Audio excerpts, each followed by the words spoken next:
Live stream got taken out. I didn't have a chance to go through the presentation of the Substack.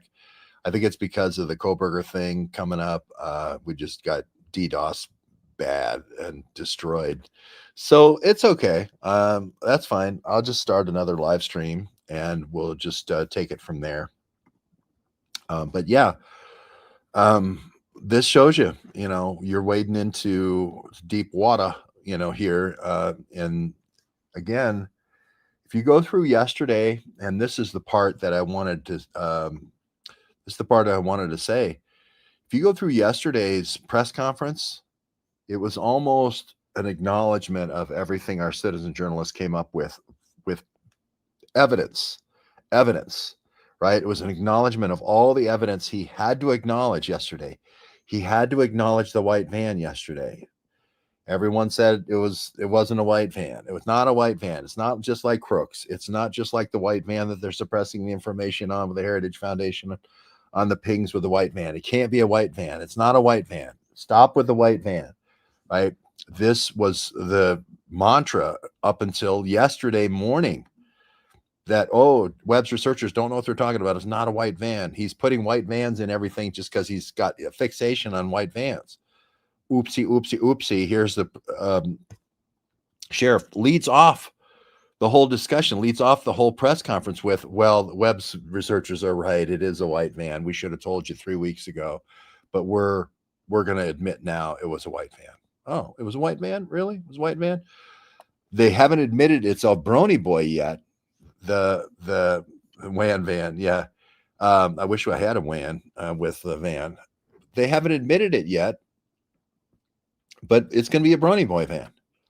That's why I put the Brony Boy on the side of it, and nobody knows what the Brony Boy is. So we have the burden on us as citizen journalists to figure out who to explain what Brony Boy is to people. That's a burden that the sheriff's putting on us, right? We're the ones who have to go actually explain the state of mind of the killer. They come up with these doodles that could have been written by anybody and thrown in his Sherman Street apartment. As a matter of fact, a lot of our journalists, when we were here for the when we brought everybody in, the citizen journalists, we stayed at various locations along Sherman Street, along the drug rehab places, along Sherman Street, the low-end motels. El Rancho was one of them. We went to another one that I think the Brony Boy was at. But then the sheriff acknowledged the Sherman Street. Sheriff, Sherman, Sheriff, Sherman, Sheriff. The sheriff acknowledged the Sherman Street apartment because we had placed with the nanophone that to his grandmother. Remember, Wes really, we call the nanophone, and the nanophone connects to the grandmother, and the grandmother says you need to talk to Wes's mother in Arizona, and then Wes's mother calls, and then Wes calls back on the phone saying to the phone that this person left. This is Turn Over Every Stone broke this story. And it turned out to be that Wes was looking for the phone as well, right? So we know it's Wes's phone, and we know the phone places him at Sanders Beach, right off Sherman, right off these Sherman apartments. So the what I'm saying is the mosaic starts filling in itself. The truth has a way of filling in itself into a true picture. These artificial constructs and false narratives have a very difficult time. They're sort of like a Picasso, cubist art where the head, the eyeball is coming out the foot and so forth. It's very difficult when the sheriffs get into this kind of abstract art and they're trying to put together pieces that don't belong together. It kind of looks like a Picasso cubist drawing rather than a holistic, Mona Lisa. So we're always trying to go for that Mona Lisa where everything is harmonious, everything fits together in a harmonious picture. So I'll give you an example of that. That's the Mosaic method, if you can think about it. I know that they used a picture of the Mona Lisa. The guy who runs Jensen, the guy who runs NVIDIA, wanted to show the difference between the Mosaic method and the serial method because NVIDIA uses parallel processing. And so they got the guys who do that television show where they they gear up certain things and they retest things from history. I can't remember the name of it. Mythbusters. They got the Mythbusters guy, and they showed the Intel CPU shooting one, painting, right? A robot sort of painting one CPU going, and it basically took a half an hour to paint a smile on the Mona Lisa, and it was childish, right? Like the documents that they produced yesterday, right, at the press conference. And then the Mythbusters guys brought out an 1100 Canon paintball gun, 1100, and they shot it all at once. It was a pretty good facsimile of the Mona Lisa. That's the Mosaic method, looking at all the information as a harmonious whole and seeing it fit together. That's the Mona Lisa. What you saw yesterday was this kludgy, cluttery thing where people had thrown things into the Sherman Street apartment, and like suicide note to his father, Wes Rowley. Like Jason Rowley doesn't know his son is Wes, so he has to put the last name Rowley on there. These are kludge things that are thrown in and into the apartment after the arrest, right, as an afterthought to build this idea out. What does the press run and do? They run out and show these chicken scratchings rather than concentrating on things like the phone, like the nanophone, which is giving you evidence, metadata, incontrovertible evidence. We'll show you how we go to all the different places and collect all the different evidence here in a second. So yeah, 14 thumbs up. This is part 2. And if people take me out with a DDoS attack or something like that, I don't really mind. If it halves the audience, and that's what they're really trying to do, is have the audience or cut the audience into a third, to me, it doesn't matter. People are going to find the good stuff. People are going to find the juice. They're not going to settle for the crap. They're going to find the juice. So eventually they're going to get here, whether they watch it live and they were knocked out live, or they're going to watch it later. They're going to watch it because it's the juice. Trump cannot go to sleep right now because of what we said with the 4 fingers. Trump can't go to sleep, right? He's thinking about the Koberger thing, and he can't go to sleep with the 4 fingers. Is like the 3 DNA under Maddie Mogen's, the 3 pieces of DNA, the male DNA that's not Koberger's under Maddie Mogen's, death, defensive wounds, and then the 4th finger being the handprint on the bloody handprint on the banister. Trump cannot get to sleep. This is keeping the president of the United States up. He tweeted about it, and we answer it. People are going to find that. No matter how much you try to knock us down, people are going to find that because it's the answer to the test, right? So we'll go really quickly now to the thing we prepared, but this is the first thing you saw yesterday. The sheriff actually went through this. He went through actually how Wes Rowley even reenacted how Wes Rowley put the gun up to his chin here and enacted how he blew his head off, right? And then the sheriff then proceeded to show this picture where the head wasn't blown off. There's no blood.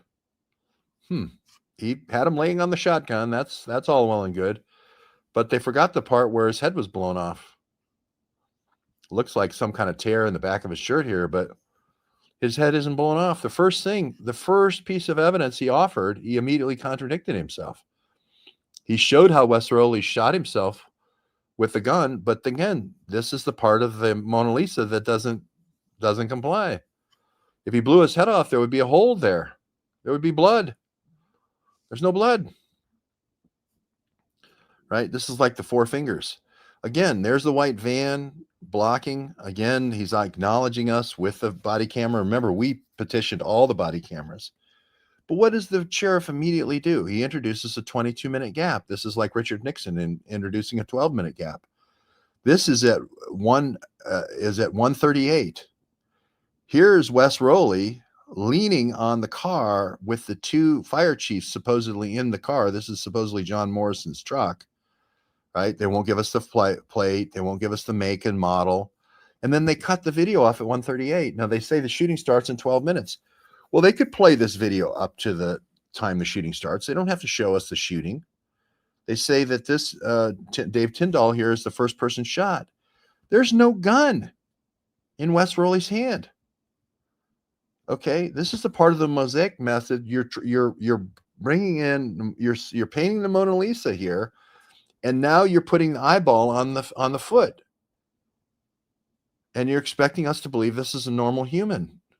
The sheriff's painting the picture, creating this contorted Picasso where he's putting the eyeball on the foot, and we're saying even little kids are going, "That's not right. That isn't right. You shouldn't put the eyeball on the foot. Eyes don't go on feet."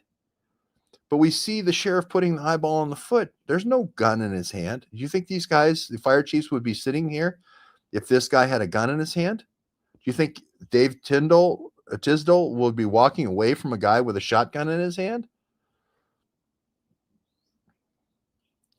Why not show us the next 12 minutes up to the first shot being fired? I don't need to see it'd be good to actually get the forensics. I understand there's children that involved and so forth, but there's 12 minutes until the shooting starts here. You're going to see the shots coming from here and here, I believe, the two shooters.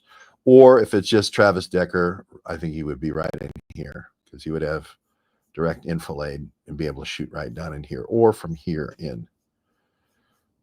But they might have moved this again to get Decker's angle on this. But the guy who's going to be shooting these guys with a rifle, he doesn't even have a rifle. He has a shotgun, right? So that's another thing that doesn't make any sense. You're putting the nose on the other foot.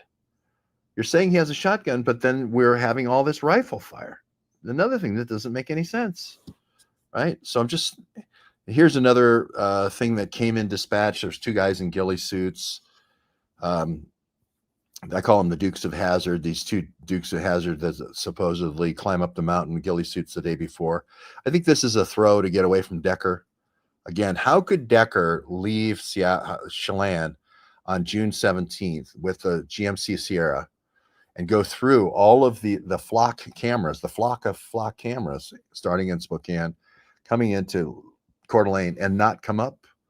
How could he still be driving the same GMC 15 days after murdering his three children? How could he still, if he wasn't state sponsored, if Travis Decker wasn't state sponsored, how could he be driving his GMC Sierra on the 17th of June after he's murdered all of his kids 2 weeks before? I thought this was a huge manhunt. He has to be state sponsored, right? That's why I think it's going to be Decker. So anyway, here's the sheriff saying, "Hey, I brought you all together for this important meeting to introduce a 22-minute gap. I wanted to make sure that this gap of obfuscation was longer than the Long Island serial killer 22-minute phone call, the naked girl running for her life for 22 minutes, the Long Island serial killer case that they didn't play for when did we first ask for that? When I was in Long Island, it was 2017. 8 years later, they finally play it. The FBI still only played it in snippets.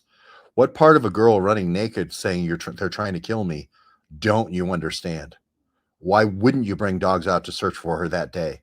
Why would you just file a police report and not pull the cameras, which were all over the place? Again, that didn't make any sense. That case didn't make any sense. I brought you all together to introduce a 22-minute black box. I brought you all together to introduce to you a 22-minute shadow box where I'm not going to tell you any truth. That's what the metadata was saying from the sheriff. And that's your first read to say, oh, you're introducing a black box? I'm not talking about the shooting of the actual individuals. I'm talking about everything leading up to the shooting. You're introducing a black box. That's going to be where the juice is. Just by the metadata, that's going to be where the juice is, right? You know it. It's going to be the place where they're going to introduce all of the. Thank you very much for retweeting. Feet don't have eyes. Yeah, feet don't have eyes. Little kids know that. Why are you saying Wes Rowley shot everybody? He doesn't have a shotgun. Little kids say, right? Why are you saying he has a shotgun? Dave Tisdall turned his back. Why are you saying he has a shotgun? There's two guys sitting in the cab, not afraid at all. Why are you saying he even has a gun? He doesn't have a gun, right? But yet everyone lapped it up yesterday. All the reporters just lapped it up, right? Thank you for the thumbs up. Give it a thumbs up so that we can beat the algorithm and beat the people who want to take this down. It's interesting how the Idaho 4 parents, what they do is they beat them down so much that they just get so tired. And plus, there's a whole bunch of people that are accusing the parents of somehow being involved. All I do is I go after none of the people that are in the family are Aryan Knights. They might have gotten involved in the Good Samaritan program where the Aryan Knights have infiltrated Tim Remington's program. But we always say Tim Remington's a great guy, right? We always say that the Good Sam program is a great program. We've interviewed a lot of people, right? And the parents deserve to know the whole truth, just like Trump. Trump can't go to sleep, right? Trump said it. He says, I don't want any sentencing until he tells what happened. He should say, look, I'm the wheelman. They leaned on me and said that they're going to kill me. The Aryan Knights are going to kill me my first week in prison. I want to live. They've made a deal that said they would protect me from the Aryan Knights when I'm in prison, and I'll live out the rest of my days as a criminal, as a jailhouse lawyer. That's better than dying the first week and with the Aryan Knights murdering you. This has nothing to do. If he comes forward and says he was the wheelman for a drug deal that went bad, guess what? The Aryan Knights kill him the first week. They run the prison, right? They kill him the first week. It's a death sentence. Ann Taylor, his lawyer, went up to him and said, look, it's a death sentence. If you implicate the Aryan Knights, they're going to kill you in the first week. Nobody's going to protect you. Okay? Instant death sentence. No appeal. Okay? What do you want? If I was a family member, I wouldn't settle for it either. And the president has said he's not settling for this. So Nixon was an 18.5-minute gap. I agree. This gap that's been introduced here, the 22-minute gap, is longer than the 18-minute gap. I think the sheriff was trying to go for a longer gap than the long serial killer gap, which was 22 minutes, where Shannon Gilbert's call was 22 minutes. Wish I had followed. Yeah, well, it's not too late. The good part about this, of our citizen journalist not touching the story until after he had pled guilty, is we're not going to unwind or harm justice here at all. The families are going to get their life sentence for Kohlberger today. Everybody's going to be happy. Kohlberger's going to be in jail forever. So now everyone knows we're just talking about truth. We're just talking about getting everybody the true story. The Aryan Knights doing the killing. We're just getting everybody the truth. We have no interest in this. We got people trying to get us killed from the Aryan Knights, my whole family, right? So there's certainly no benefit to us, but the truth, tell the truth and let the heavens fall.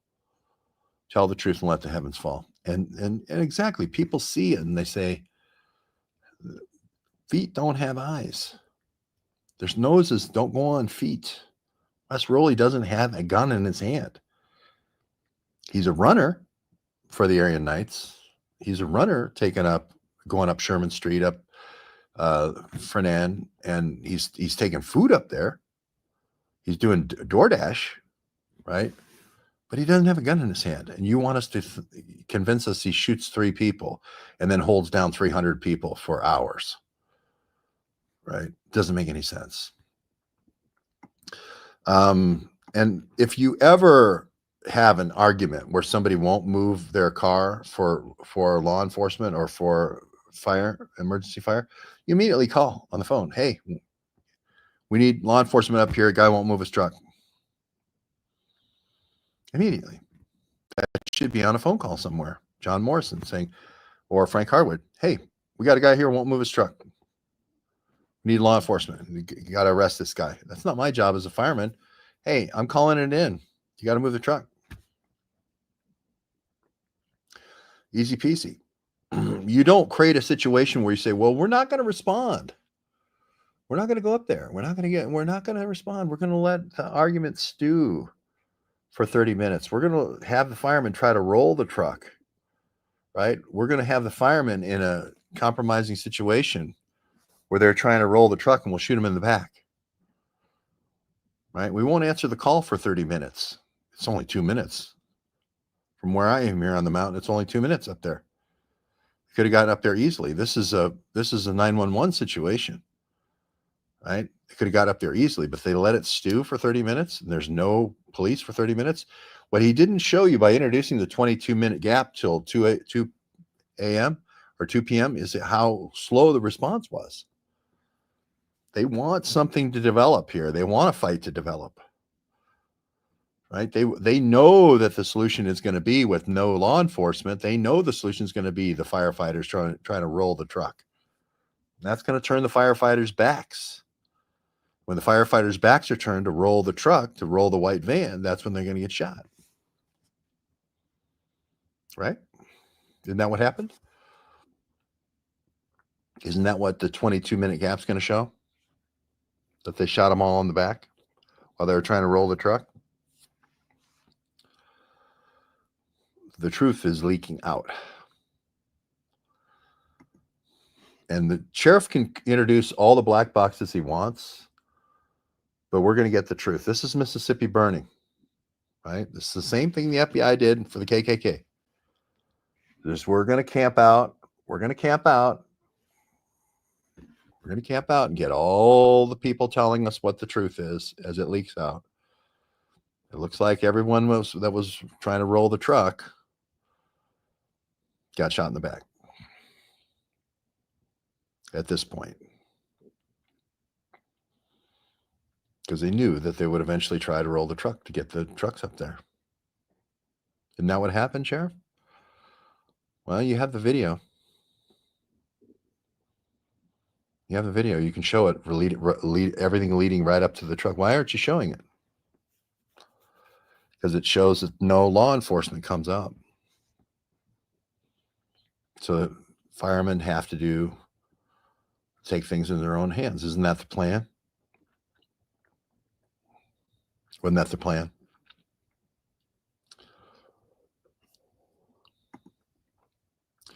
That's why I say you look at where the truck was.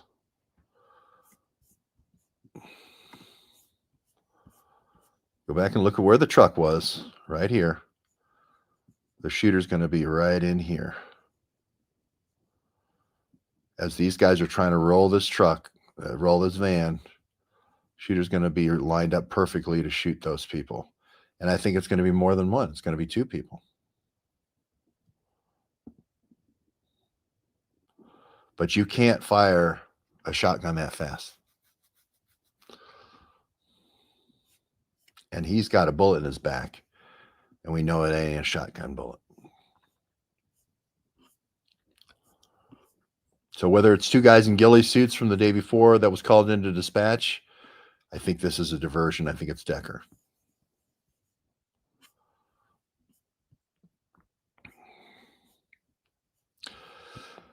We talk about the Mosaic method, and one of the things I didn't do, and I did the Pavarotti thing, where I did 500 videos, or I did, 4,000 going all over Washington, D.C., and it's great for people following video to video, but it's not good for people who are just coming in for the first time. Everybody came in for the first time and said, oh my gosh, there's so much evidence here. There's so much George Webb stuff that I'm overwhelmed, and they'd leave. Right. So I'm doing the opposite now. I'm the one who's coming in at the end going, I'm going to summarize all the Pavarotti stuff. I still think, I don't know if Pavarotti talks enough about the 4 fingers, but Trump is asking, give me the executive answer here about Koberger. Boom. Give me the executive answer about what happened here. Right? The executive answer is they didn't get any law enforcement help deliberately, I think. It was withheld. So what happened? We had to take law enforcement into our own hands and roll the truck. And that's what opened our backs. That's when we would turn our backs. And that's when they knew if this was the low side of the road that the people would have to be on this side. And that's when they would have the point blank shot into the backs of the firemen. But all 3, right? This truck, these guys are shot still in the truck. So if this truck goes up there and they're managing, they're having the fight, and this truck goes up there, and they're head to head with these two trucks. These guys are shot while sitting in the truck. Again, somebody sitting right here could shoot him first, and maybe it's even Wes Rowley that shoots him first. But these guys are shot with rifle fire, sitting in the front seat of that truck, and it's probably these trucks go nose to nose when that happens. But not me that's introduced the 22-minute gap. It's the sheriff that's introduced the 22-minute gap. The sheriff introduced this yesterday, the ghillie suits, the two guys in the ghillie suits the day before, right? And this leads me to believe, again, this isn't something he mentioned. He knows about it and went out on dispatch the day before. He didn't mention it during the press conferences. We had two guys in ghillie suits go up there yesterday. He didn't mention that.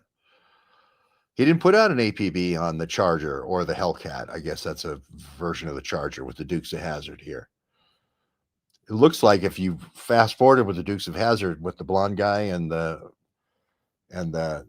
dark-haired guy, that they would be balding and have comb overs now.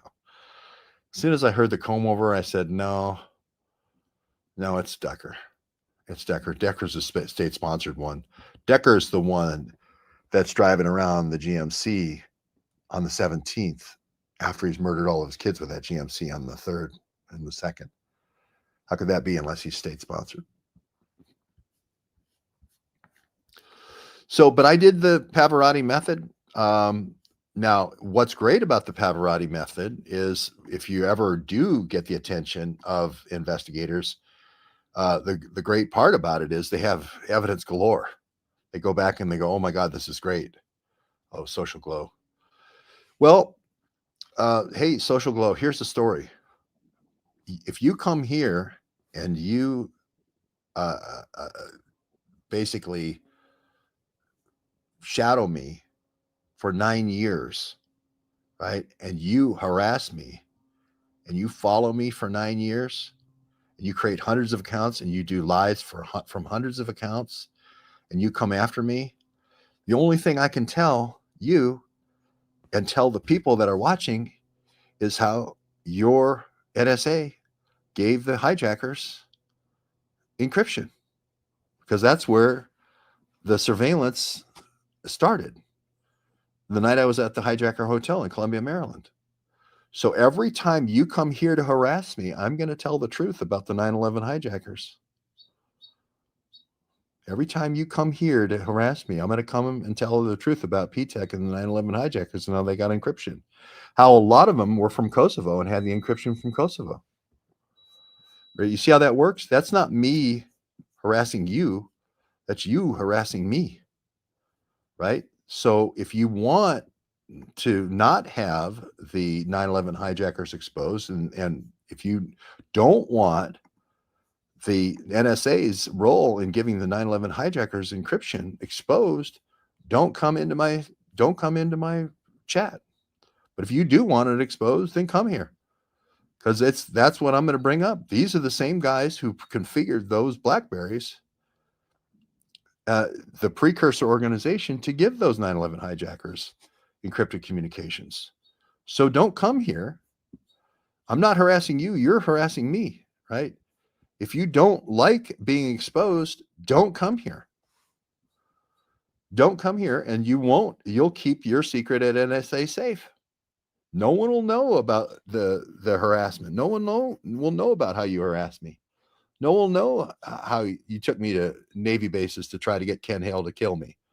No one will know how you cheered when I almost was murdered in San Diego. No one will know that. If you don't come here, no one will know. No one will know. It'll be a secret. It'll be our little secret. But if you come here, that secret's going to come out. Sorry about that, but you're the one prying open the can of worms, right? So if you pry open the can of worms, you're going to get the secrets you don't want to hear. Wes Rowley is the patsy. Yes, Brony Bullies don't hold off 300 guys. Exactly. Trump said he knows something is wrong. It wasn't random. Yeah, you almost have to believe Trump's watching. Trump now knows in this second term, I was right about this Awan spy ring with Debbie Wasserman Schultz. Tulsi Gabbard's bringing out all this information about Debbie Wasserman Schultz and her spy ring now. She's bringing out all the Podesta stuff. She's bringing out all the Glenn Simpson stuff. And now everybody's going, oh my God, there was a spy ring in Congress. Oopsie, oopsie, oopsie, right? So Trump knows I'm right on this one, right? Because Tulsi Gabbard's documents are proving it, right? So now he's saying, well, he might be right about this Kohlberger thing as well. I'm not sleeping at night on this Kohlberger thing. I want to know the absolute truth from Kohlberger's mouth, what happened.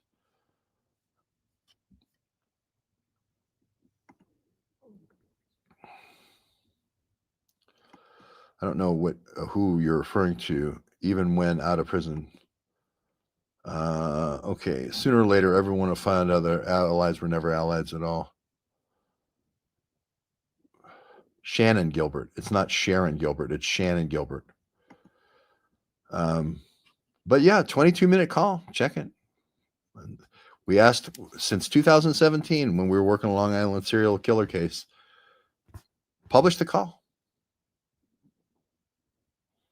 Why wouldn't they publish the call? Why didn't they collect the evidence? Here's a girl running at 5 a.m. saying they're trying to kill me over and over in a 22-minute call, running naked to save her life. Why wouldn't you take a dog out there? Why wouldn't you take a Kevin Timmer dog out there and look for her? They don't look for her until she decomposes 14 months later or about 18 months later. Why would you do that? If your daughter was running for her life, right, naked on a 22-minute phone call saying they're trying to kill me, they're trying to kill me, would you send a patrol car out there an hour later and go, well, we're kind of busy today. I got to go back and get some more pastries at Dunkin' Donuts. We're really not going to follow up on this much. We're not going to ask for the cameras to see where she went, even though I can see them right on the post. They had them right on the post, right across from the doctor's house. We're not going to go for those. No. You know what? I'm not going to bring Scruffy out, our dog. Scruffy's there in the back of the patrol car, but I don't want Scruffy's paws to get wet in the marsh. Then I'll have to clean Scruffy's paws off. Scruffy would find her in 3 or 4 minutes, but then I'd have to clean off Scruffy's paws. And you know what? I'm just gonna go home. I'm gonna go back to Dunkin' Donuts. That's what happened. That's what happened in Long Island serial killer. Okay. The thumb is the only part of this story that there isn't DNA on. I wish I had a thumbprint in this story. We do have a thumbprint. It's interesting because the Kohlberger only has a thumbprint giving the knife to Kopacka on Kopacka's way into the house. So there is a thumbprint now that I think about it in the story. Great to catch your show live. Yes, great to have you here. Truth prevails. That's, I believe, Amber in another great journalist in Atlanta, and Amber had a big citizen journalism group. I just went to one here in Idaho, but a big citizen journalism group where the AOK Cafe or the OK Cafe. That's where I first met Amber, and she had a group of citizen journalists. These citizen journalist groups it is a matter of going and getting some eggs Benedict on Saturday morning or Sunday morning. I mean, Amber's got the two kids, and she's a busy mom, and she's a master gardener. She's out there creating all these landscape masterpieces with her husband, but yet she has time to have the OK Cafe meetings of the citizen journalist group. And they all sit around a round table of about 12 people. I've done it a couple of times with Amber, and went out to Stone Mountain a couple of times, and had great meetings where everybody meets. She was on Lou Dobbs. She was a reporter for Lou Dobbs. So you can do it. Do you like Eggs Benedict? Just have everybody come out for Eggs Benedict and talk about the news. That's all it is. There isn't any big club membership, or you don't have to go get a citizen journalism school like we did. Would be nice. It'd be nice if you had a clubhouse, but there should be 500 of these in every state in the country. right? Because the news, they're not going to tell you the truth. The CNN is not going to tell you the truth. They're going to introduce 22-minute gaps, and nobody's going to come away from the meeting and go, you know what? The sheriff introduced a 22-minute gap today, just like Richard Nixon. They're going to publish the scrawls that were thrown in on pieces of notebook paper that 8-year-olds do, or 13-year-olds do when they draw doodles in junior high school. Wes Rowley was an intelligent kid. We're actually following the metadata of the nanophone. We're actually going to the locations, something that the police chief did not do, right? There is a flock of cameras in the flock network.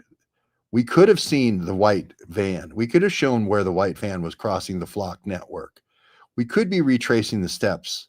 We could actually be showing the places where the white van went, but we decided not to with the flock of cameras. Why? Why did we decide not to?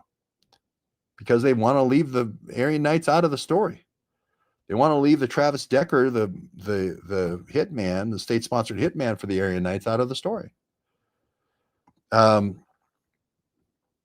Welcome to our space with your wisdom. Well, I wish I could be on all the spaces and everything for all the invitations, but my first thing I got to do is get this podcast out in the morning.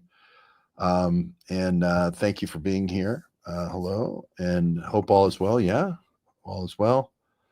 What possessed them? Money and addiction. Addiction drives the Aryan Knights. Addiction and drugs and money is what drives the Aryan Knights. And unfortunately, there's a lot of state sponsorship in the Quad Cities area with the Aryan Knights. I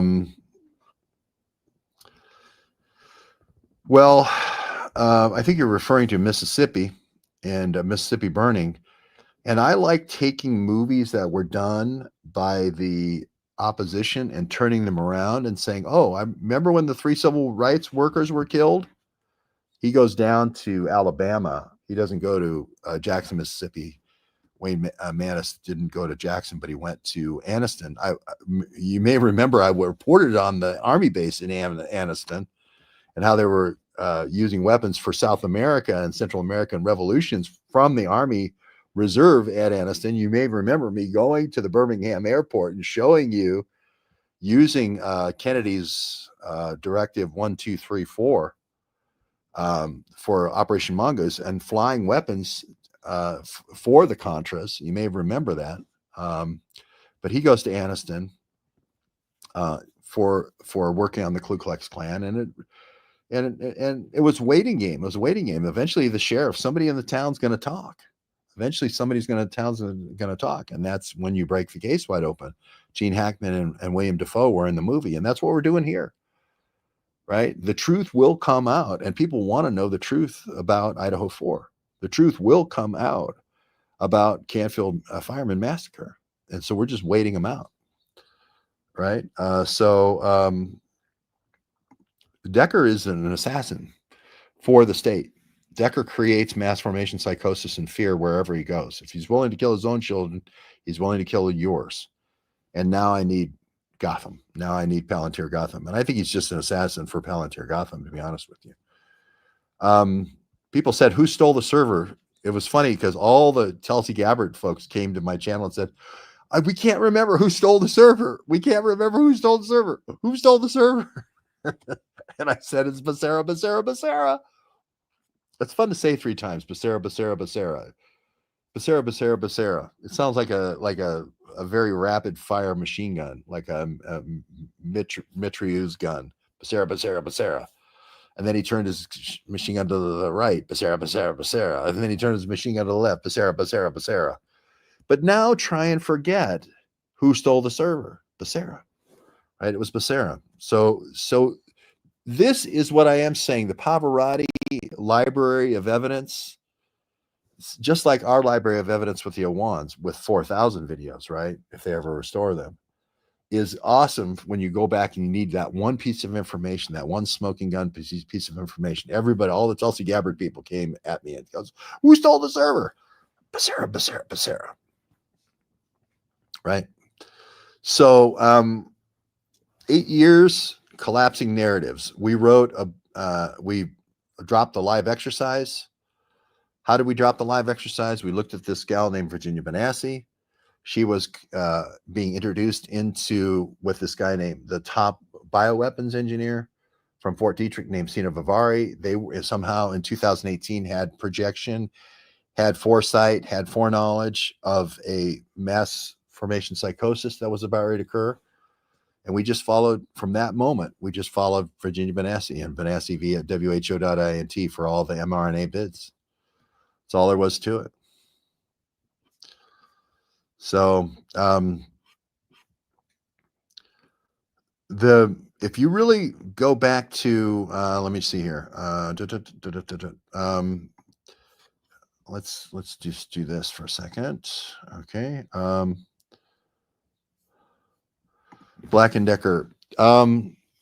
Dave's saying that, you know, this could be Cofer Black giving an homage to himself. Cofer Black is the guy who came up with the mass formation psychosis around Osama bin Laden. Osama bin Laden was a family friend of Cofer Black. They did a pipeline in Sudan out through Somalia to the Gulf of Gulf of whatever that Gulf is that goes out to the Indian Ocean. But they were business partners and still are. Cofer Black from the CIA that started the bin Laden issue station.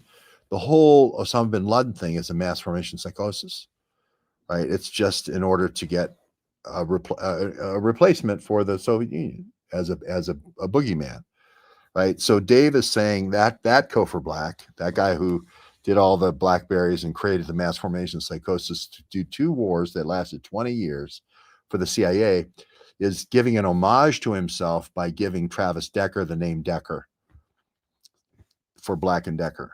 I don't think so. I think it's Travis Decker's real name. Becerra. Yeah, you like the Becerra. Try to forget that. Just think of a mitrailleuse gun. Think of Tom Hanks. Think of Private Ryan.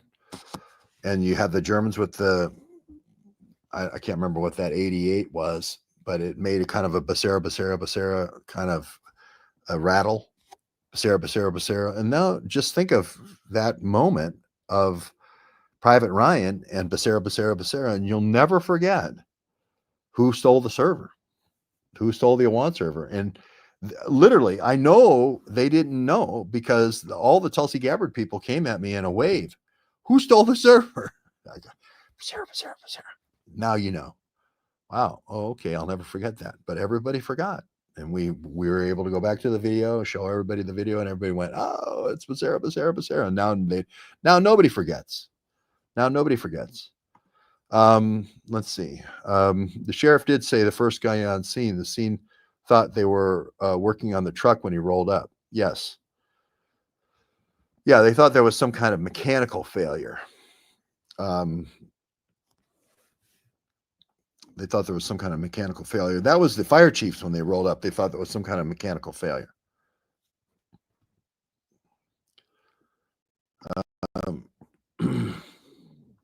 I thought you were a bot. You should know if you're a bot or not, right? If you thought you were a bot, you should look at your fingers and go, I'm not a bot.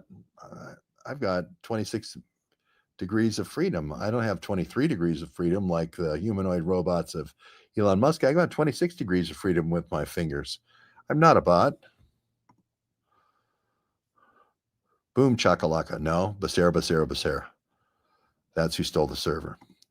Always the same players. Yes. Follow the encrypted communications. You're always going to be right. If you think about it, it's by definition how the covert operations have to go. Thanks, Tupelo Honey. Yeah, sometimes solving these crimes is as sweet as Tupelo Honey. And Van Morrison did sing about that, did he not?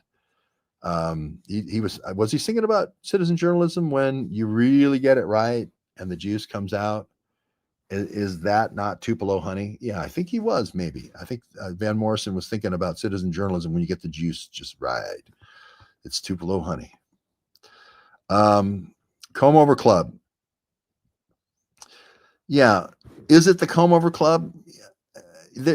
When the sheriff introduced the Comb Over Club, it was like, I'm going to go ahead and introduce the will o' the wisp. I'm going to go put something in the grass over here, right? As soon as I said that, oh, that's protecting Decker again.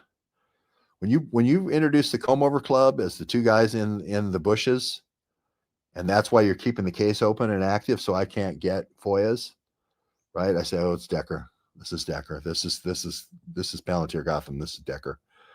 You don't bring in the comb over club unless you're trying to cover for Decker. Look, here's why I say this. Let's say it was the comb over club that was in the bushes.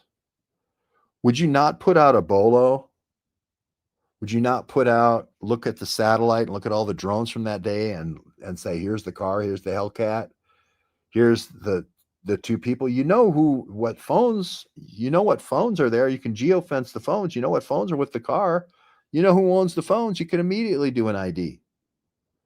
We have the ID of the phone, by the way, for the Nana phone. So we're going to be able to trace all the way back. The sheriff only wants you to look to September of last year for the last location of the van. We have the device all the way up until the shooting with the Nana phone. I just want to remind you of that, Sheriff. We have the device, we have the Nana phone all the way up until the shooting, or until 2 weeks before the shooting. So you have to decide how forthright you're going to be with the people of your county. You have to decide how forthright you're going to be with the people of your county.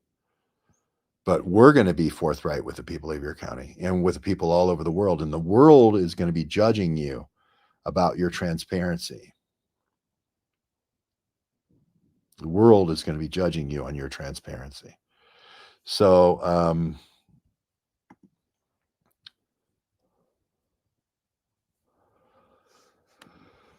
I'm not saying Kohlberger wasn't there. I'm not saying Kohlberger didn't drop Kopacka off. He's circling, waiting for Kopacka to come back with the drugs. They're going to go do the drug drops. I'm not saying Kopacka wasn't going to Uniontown and dropping off drugs, and wasn't going to Genesee and dropping off drugs, and wasn't going to Julietta and dropping off drugs. I am saying he was doing that. He was paying for his meth habit. Kohlberger, he's not violent. Kohlberger is not violent. Kopacka is the muscle.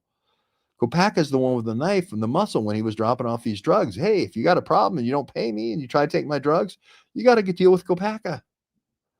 So I'm not saying Kohlberger is innocent. I'm saying Kohlberger deserves to be in jail.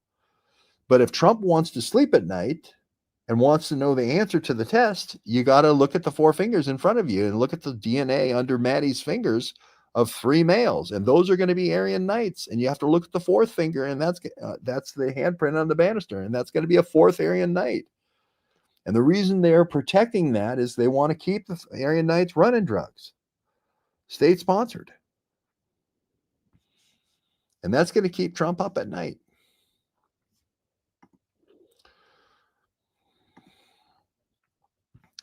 Go to Norman Smith, support him he's on America's Got Talent, or one of those shows, and I'm voting for him for America's Got Talent. He's doing his guitar licks on America's Got Talent, I think. How did Kohlberger become involved with this group of Aryan Knight drug runners? The House. The House had a lot of Aryan Knight activity coming and going. And if you want drugs and you have a meth habit, you got to go to where the House is. And I can prove Kohlberger went there 12 times to get meth from the Aryan Knights. So if you've got a drug habit, you got to go to a drug dealer. Right?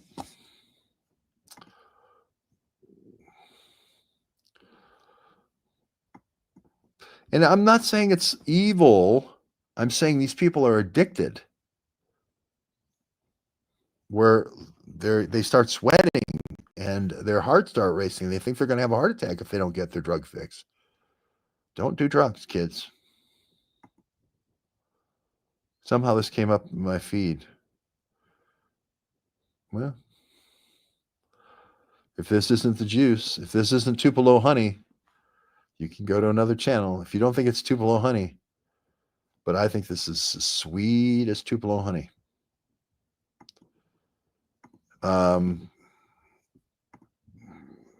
It's the juice. It's the answer to the test. And if it's keeping the president up, it has to be keeping a lot of other people up at night. I don't think Randy Weaver ran a trust operation. I think Richard Butler did, though. Certainly, he was the CIA attaché for cultural affairs. Do I think CIA runs trust operations? I sure do. If you haven't seen the movie The Order, it's about this guy, Wayne Maness. What you do is you put somebody in business, like Richard Butler, you give them some money, and you say, I want you to establish a church for white people, right? I want you to say all biblical prophecy says white people. Now, this, to me as a Cherokee, is obviously not true, right? God wanted all Cherokees as well as all white people to be a part of God's creatures, right? God's flock, right? But this is what he did. Hey, create this white people's church. And then we're going to have this guy who I constantly go out and meet by the Canadian border with, who I like to hunt with, and he's going to be Violent Bob. And then you're going to be preaching. We're going to get this congregation built up. You're going to be preaching, and then we're going to have Violent Bob stand up and go, you know what? I'm tired of just talking about it. I'm ready to start doing something about it. And then we're going to have an offshoot, a violent offshoot. We're going to create a violent offshoot. And all the young bucks that are angry and violent are going to go off into this offshoot. That's the trust operation.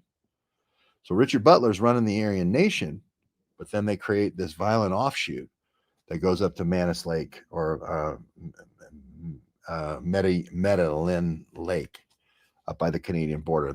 And then as the federal agent, you get them into the drug business.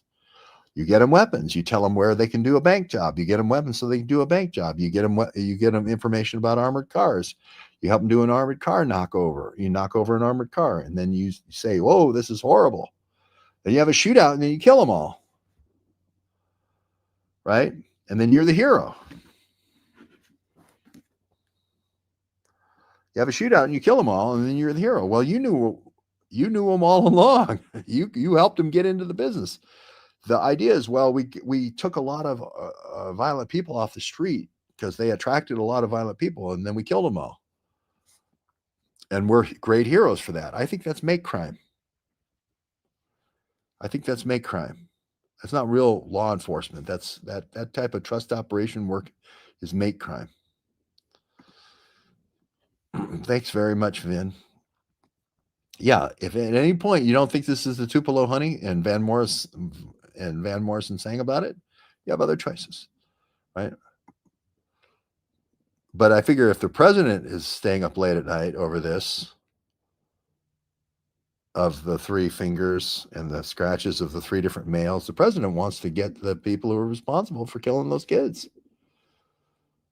The president knows now about the fourth finger, which is the handprint, the bloody handprint, and it's not Koberger's, and the president can't sleep.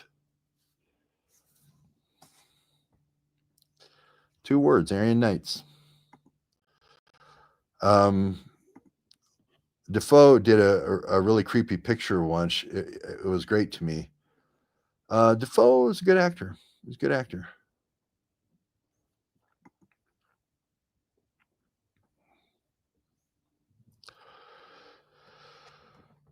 Alex Karp.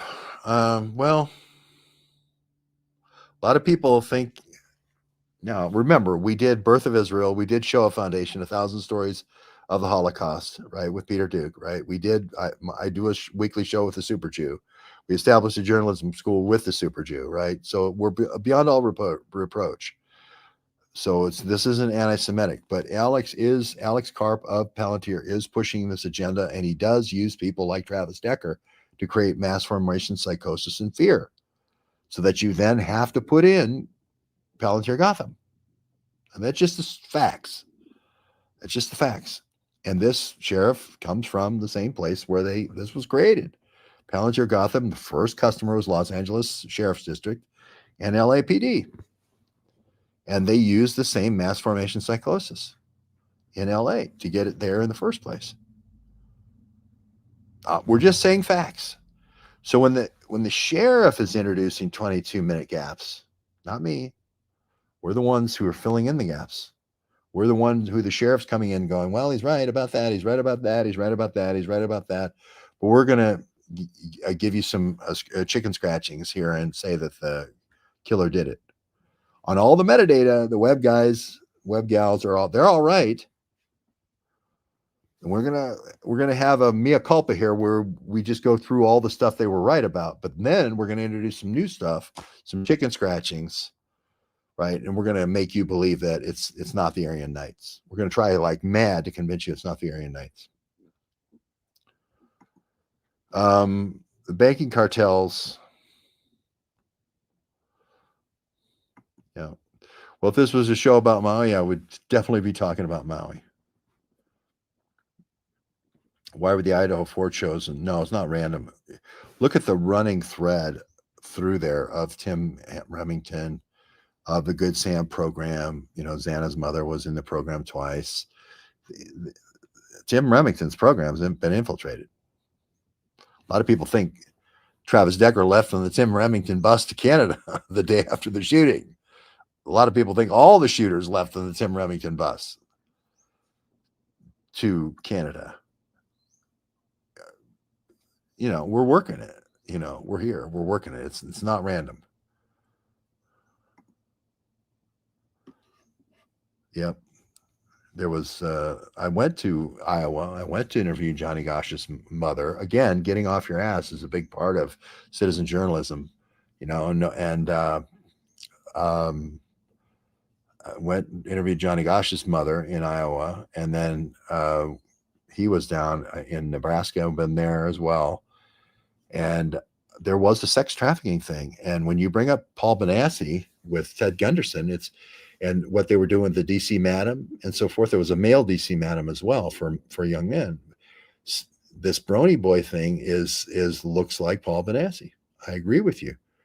It looks like the same thing that they were doing in Nebraska, flying these kids to the White House for sexual compromise for homosexual men, is the same thing they were doing with Paul with the Brony Boy. He was wearing women's makeup, he was wearing the lipstick, the eyeliner, the blush, the eyebrow pencil, the whole thing. He was being dressed up as a prostitute. He could even have passed for a woman. And if you look down there in that corridor, again, the sheriff won't tell you this, but that Sherman Street corridor is where all the folks coming to visit Coeur d'Alene come in. That's where all the resorts are. That's where all the marks are. That's where the customers are for Brony Boys, right? Young, effeminate men, that look very passively as beautiful females. And they're right in where we found the Nana phone was right in between the two resorts. So is he being used as a part of an operation, in a sexual operation at the two resorts? He's staying at a very low-end stretch of low-end motels on Sherman Street, but he's right between the two resorts. And those are all the big money coming in, you know, Justin Bieber and Oprah and all these people that come in to like Coeur d'Alene, right? The Gozar development and so forth, they're all coming in, right? And if Wes just walks down there, right, and now the person has a relationship with a younger boy, especially before he was 18, right? Now we own the ranch, or we own your plane, or we own whatever you own. And where are they getting the money from? They're getting it from a red state. They're not getting it from a blue state. They're not doing the compromise in a blue state. They're doing the compromise in the red state.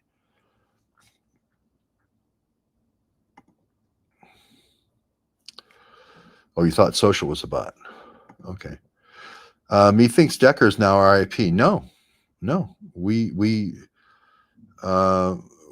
again, this is where, look at my FOIAs. If you think Decker's alive, who's changing the tire on that Sierra GMC? This is what the sheriff said. in an interview not too long ago that he thought Decker was dead. And we produced the videos of him. We produced the traffic accident on the 17th showing that it was the Sierra GMC and he was involved. Now we're asking to get the camera video of that, and the guy who looks like Richard Gere, Morrison, is stonewalling me. Isn't your job public safety?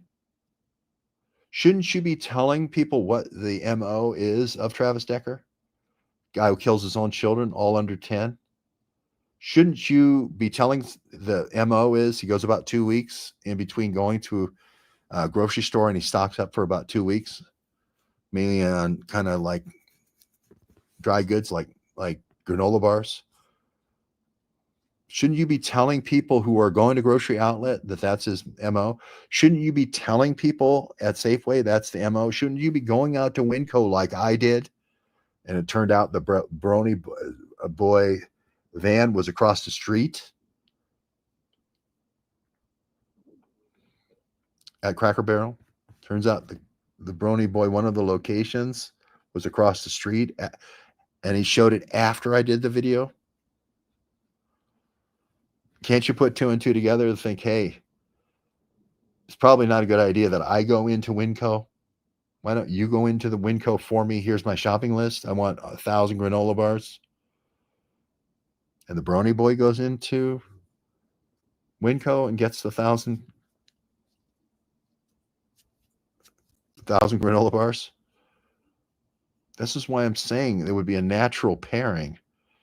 I don't want to be driving my white GMC around. I'm an assassin. I'm here to do an assassin, but I can't be seen at Winco. Why is the Brony boy over at Cracker Barrel? Because he likes big country breakfasts?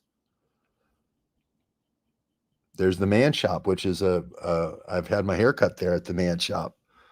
I watched Stupid Pet Tricks at the Man Shop when I got my hair cut.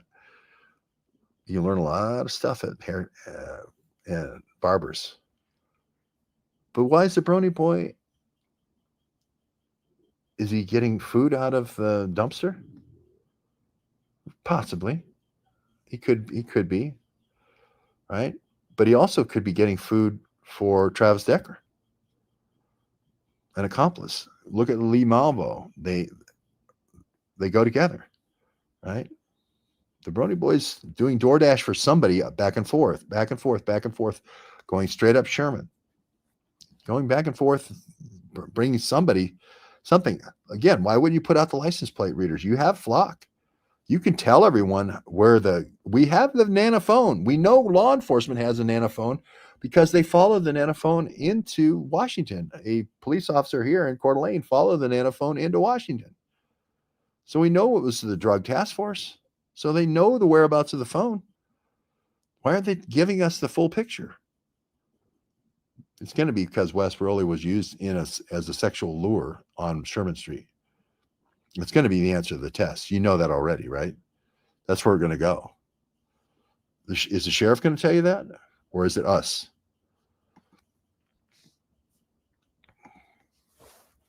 The fact that that Decker's still alive with all those tats and so easily recognizable is what tells you he might have been on the bus, on the magic bus, the Israel magic bus that left on the 1st of July. Didn't I want it bus, magic bus. Who sang about the magic bus? Did Decker leave on the magic bus after the shooting?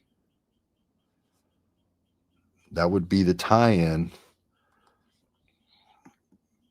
with Tim Remington.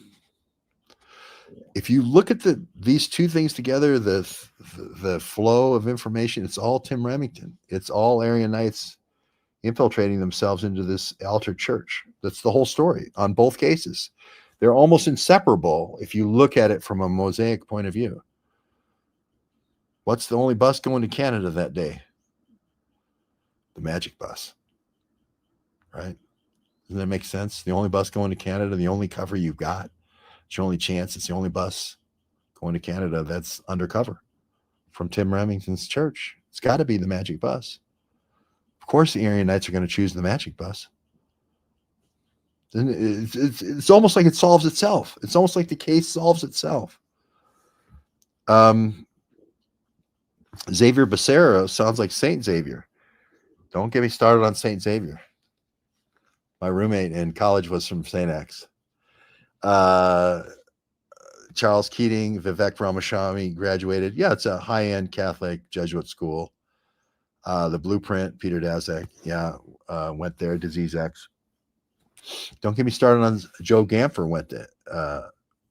He was this big 7-footer, and they wanted me to recruit him, and he ended up going to Purdue. But boy, he thought he was something else.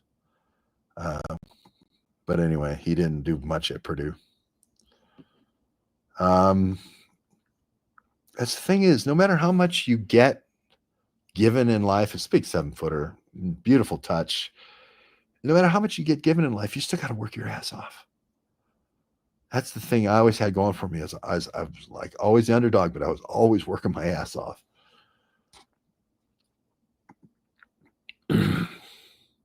Beware of the shit. This is probably going to be it. I'm way too close to this situation. You know I'm going to get like Tyler. You know I'm going to get thrown off an I-90 bridge. You just know that's coming.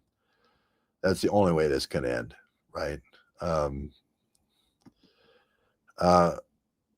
Okay, who'd okay it to sell drugs out of the house? Roommates. There was people renting down below that were running the drugs out of the bottom of the house, and the kids living on the second, third floor had nothing to do with it. Nothing to do with it. Now their parents were in trouble. 2 of them had parents that were involved. Xana's already said that. She was in jail for 10 months after the murders. Right? So, and they had done a deal. The other mother, Maddie's mother, had done a deal, I believe. And they were all involved with the Aryan Knights. I think everybody knows that. Everybody has admitted a stepmother, or was involved with some crimes with the Aryan Knights. But everybody in the town knows, and everyone's afraid to say because nobody wants to end up like Tyler getting thrown off the I-90 bridge. Right? That was another murder that happened that day. Nobody wants to end up like Serena that gets murdered that day. Serena Harrison. That's the other thing that the sheriff didn't talk about yesterday. He didn't talk about Tyler getting thrown off the bridge and didn't talk about Serena getting murdered the same day.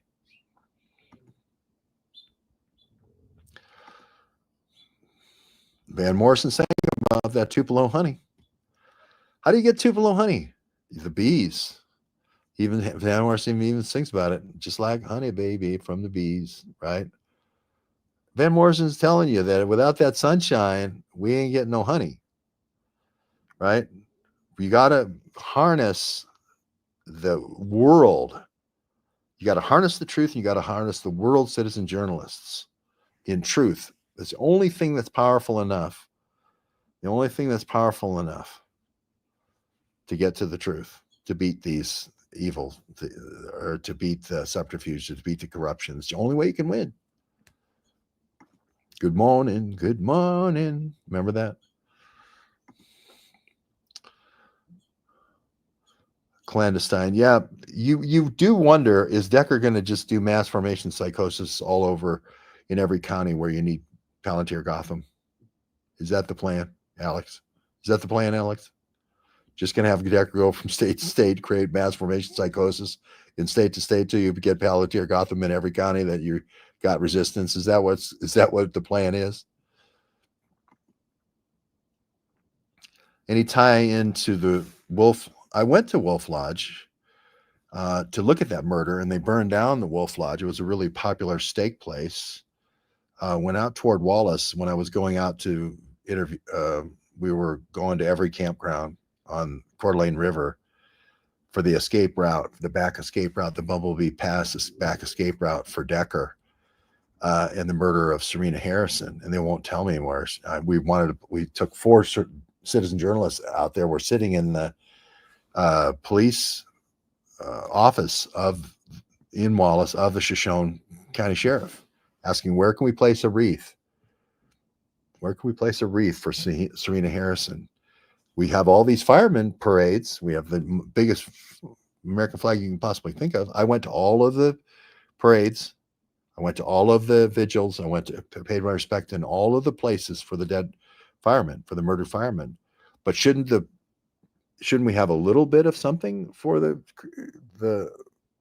kindergarten teacher that's murdered? Shouldn't we have a little bit of something for the nurse that's murdered? Should we have a little bit of something for the kid who could have been in the same little cult that Wes Rowley was in on Sherman Street, and that's why he gets thrown off of the I-90 bridge? That's why Tyler gets thrown off the I-90 bridge? Oh, there's sexual confusion and all this other stuff.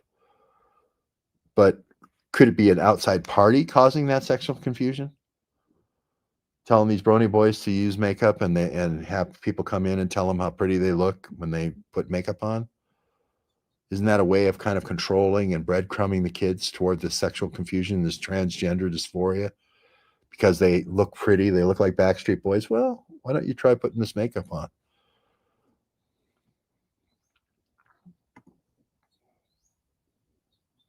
Yeah, you can't go up against more of FBI institutions. The Wayne Manus protege, Tom Norris, no relation to Sheriff Norris, I don't think, is an FBI institution. Both of them are FBI institutions. You could not go up against more than I am here in Coeur d'Alene. There's no way. The odds are just astronomical. But the sun is a powerful, powerful truth teller. Sunshine's a powerful truth teller. Pow Pow Kopaka can't be related to Pow Pow Payenka. Yeah. The people that were in Russiagate, this is why all the Tulsi Gabbard people just deluged us the other day. They're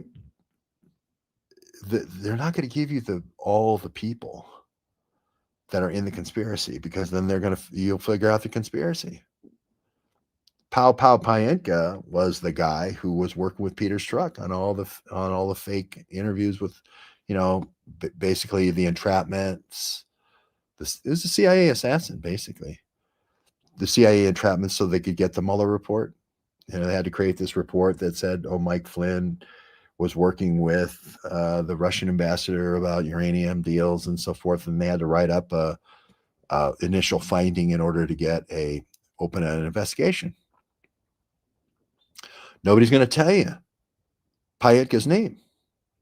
Everybody's going to keep Payenka's name out of it, so you just have Strzok, if that wasn't enough. So we had to introduce a way for you to remember Payenka. Payenka, a little bit hard of a name, like Strzok. So we said Pow Pow Payenka because he had one case where the witness was coming forward, and the gal's boyfriend was so enraged what he heard of the Payenka's operation, he was coming to his congressman to see his congressman on Capitol Hill. She worked for a senator. And Pow Pow Payenka pow-powed him and killed him. How do you forget Pow Pow Payenka after that?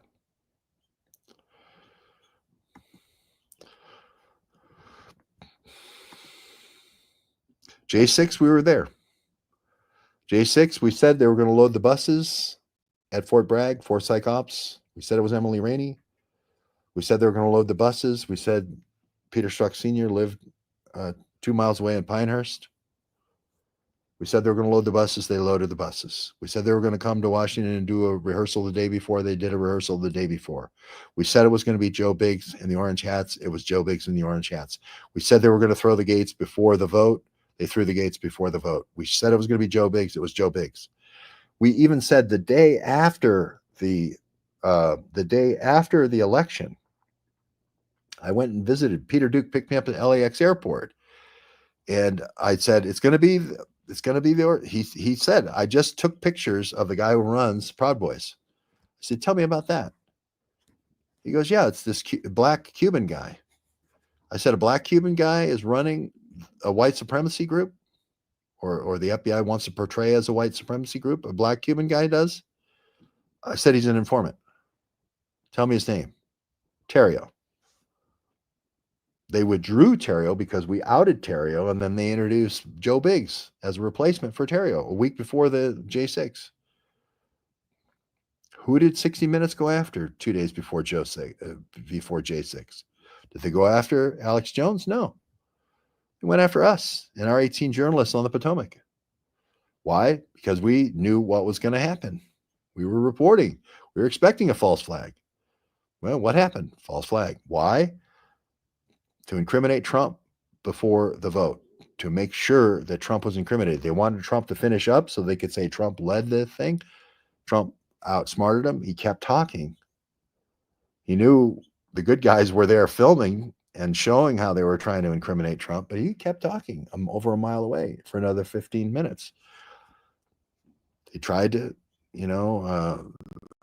Jack Smith, they tried to incriminate Trump on J6. He got exonerated because Trump was still talking at the eclipse.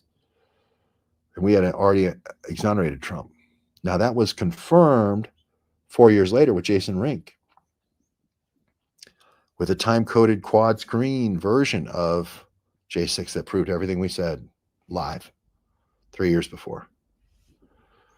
Why did you notice that Candace has been dropping lines about it all? Did you notice, George? There's going to be a lot of people that do what I kind of did to Pavarotti. I took all the Pavarotti stuff and I rolled it all up in 5 words or less. Right? There's going to be a lot of people that go and look at all of our old stuff that we did with the Awans and so forth, and they're going to roll it up and they're going to say it in 5 words or less, and they're going to get zillions of hits. And that's all fine. If they say Becerra stole the server, that's going to be great. Great. All I want is the truth to come out. There's going to be a lot of people that roll this up, right? Tucker, Alex Jones, and benefit off all the research we did. Great. There are going to be a lot of people that go, oh, look at this lawsuit against Fusion GPS. Just put Fusion GPS out of business. This Webb lawsuit. Oh, look at this lawsuit that put Podesta Group out of business. Great. I don't care.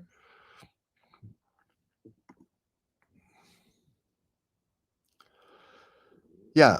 I mean, Dave makes a good point here that Gavin McInnes, with Nancy Pelosi's daughter, created the Proud Boys. That should tell you something. Where's Johnny Gosh? When I interviewed her mother, she said he's still alive. She said 2 CIA guys came in and talked to her and said he was still alive. I don't know where he is. Exactly. Too many puppies. Really? Do we have too many puppies? Look at, if we have too many of non-Kevin Timmer puppies. If we had a lot of Kevin Timmer puppies, Butler never would have happened. Scratchy scratch on the back of Vem Vanokian's car in the VIP area. Scratchy scratch. We would not have had Butler. We don't have enough Kevin Timmer puppies. We don't have enough task force non-trained puppies. We have untrained puppies. We need task force training the puppies. The puppies aren't the problem. It's the people not taking the trained puppies to the places where the bombs are. It's not too many puppies. It's not enough trained personnel to train the puppies. Not enough Kevin Timmer dogs is the problem. Of course, it's Cracker Barrel. I don't think Wes Rowley is going into Cracker Barrel. Have you seen people going into Cracker Barrel? Don't people take their grandmother to Cracker Barrel on Sundays after church and Saturdays and whatever, so that grandma will buy all their kids toys? And they don't have to. Hey, if we take grandma to the Cracker Barrel, she'll buy all the kids toys. Isn't that really what happens at Cracker Barrel? If we were honest with ourselves, would Wes Rowley, Brony Boy, going through gender dysphoria, people taking him through gender dysphoria, would he really be out there buying little choice trinkets from Cracker Barrel's gift shop for all the little kids? If we think about it for a couple minutes, now they could be going through the dumpster to get food because they said he was injured and not working. Now that's possible.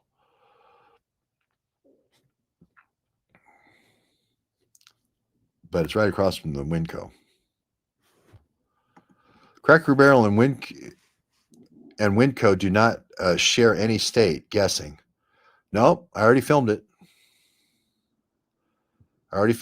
Before the Cracker Barrel information came out about West Rowley. I already filmed it. I was already in the parking lot saying West Rowley's going to come off.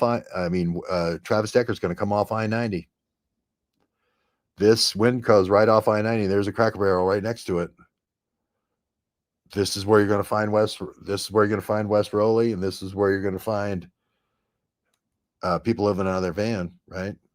This is where you're going to find Travis Decker.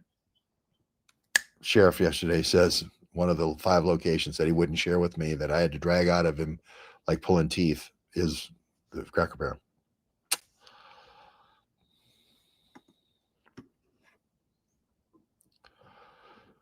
Yeah, she's gone through some things. The mother of Xana has gone through some things, but she's turning her life around. She's with Tim Remington now. She's, she knows who's the boss. She's dedicated her life to the boss. So I think good things are happening in her life, but she's had some issues.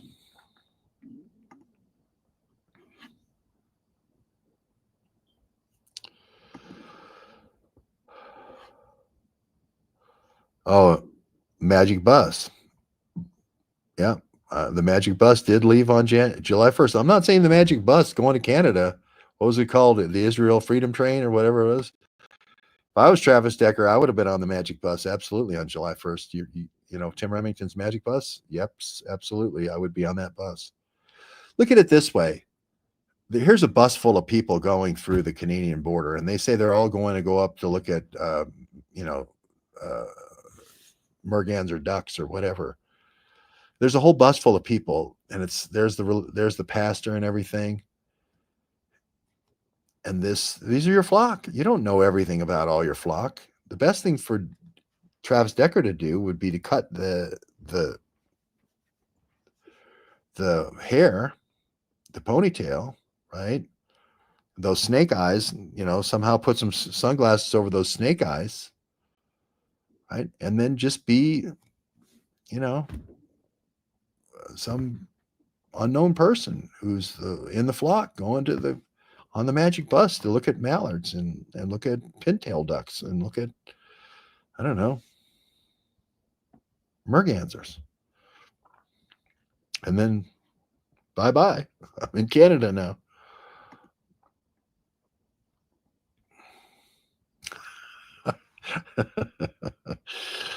The Super Jew is coming in. The Super Jew that has our Citizen Journalism University in Michigan is checking in, and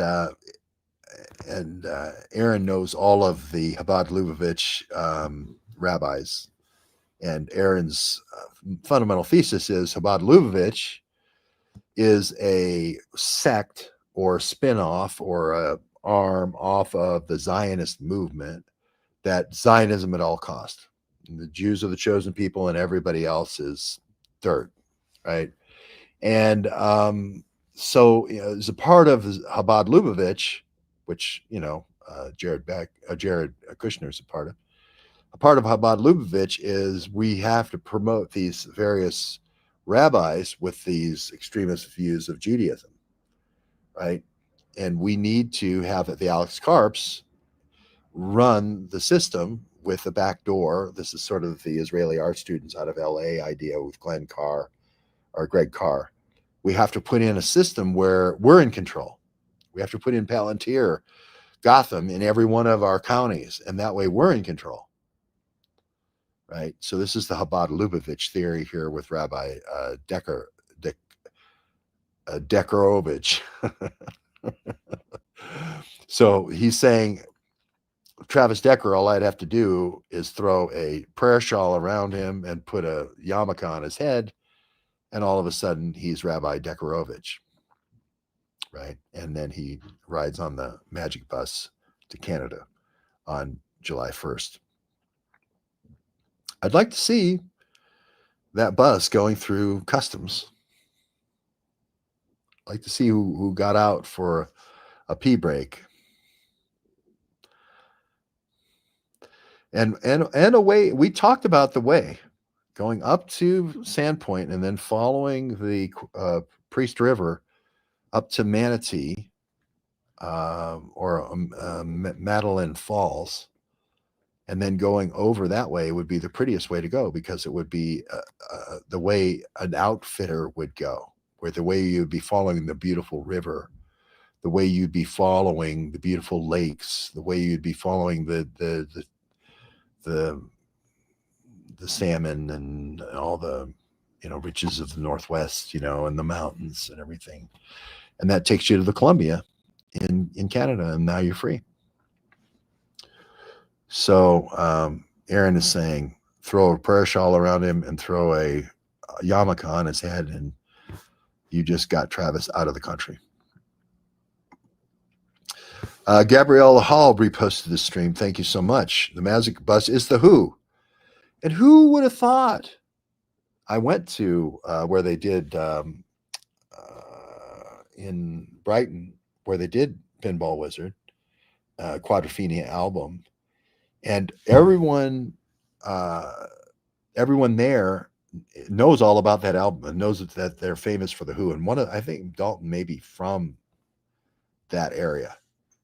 But this, who knew that they wrote this song about Decker and Deckerovich, Rabbi Deckerovich, about Travis Decker going on the bus? Who knew? Until Decker was found dead, he's alive and dangerous. Exactly. If I was a state-sponsored assassin for Palantir Gotham, I'd want everybody to think I was dead too. The magic school bus. Yeah, the magic school bus is probably the best way out. And posing as a rabbi is a very smart way to go. They fly the flag. They fly the Israeli flag there. Remember, we're beyond all reproach. I do a show of the Super Jew, so we're beyond all reproach. But they do fly the Israeli flag, and going under a prayer shawl and a yarmulke is a clever way to get out of the country. Tom Hanks is planning to post for you. Well, think about it. Think about Tom Hanks's most famous scene. It's the first 17 minutes of Private Ryan. Now, what is his unit going up against? What is this unit going up against? The Mitrailleuse guns, or I can't remember what is the German 88. I can't remember the gun, but it was like fired an incredible number of rounds per hour. And what kind of sound did it make? Basera, basera, basera, basera, basera, basera, basera, basera, basera. Now try to forget who stole the server for Debbie Wasserman Schultz. Basera, basera, basera, basera, basera, basera. Be safe. We don't want you thrown off a bridge. Well, if I say area Knights are going to throw me off the bridge like Tyler, then maybe they won't. So 3% of the population suffer from aphantasia. The truth will out. Is aphantasia where you smell a flower and you see a color instead?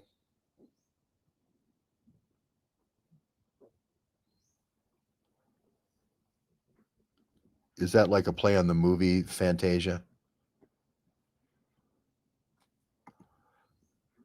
Yeah, this is keep it up. Like, okay, keep it up. You're going to die, mofo. Keep it up. Keep saying the truth and you're going to die.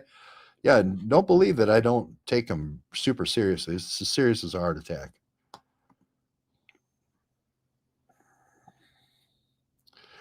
Well, you remind me of Monty Python. At the beginning of Monty Python, don't they talk about the airspeed of a swallow, and then they get in an argument about the African swallow versus the European swallow?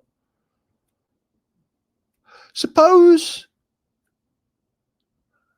the guys and the knights on the castle are arguing back and forth.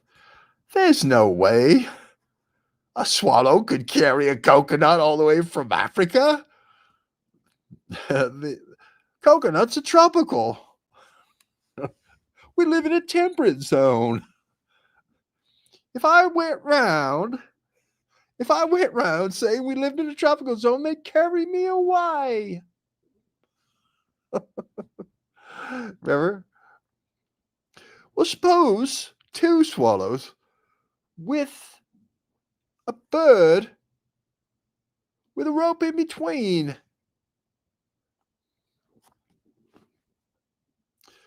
The story that the sheriff is telling you is going to require 3 swallows, then 4, then 5, then 6, then 8, then 10.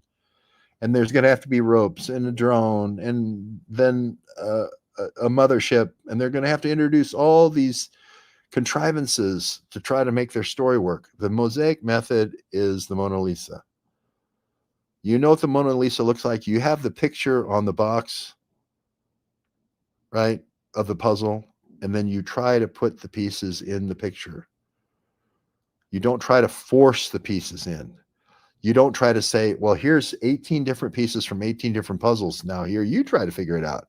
The sheriff already knows you're not going to be able to figure it out because he's giving you 18 different pieces of 18 different puzzles. Don't take the sheriff's 18 pieces from 18 different puzzles. You're going to end up with a Picasso. Take the metadata from the nanophone. Take the metadata from the nanophone. Let the metadata flow into what the actual truth is.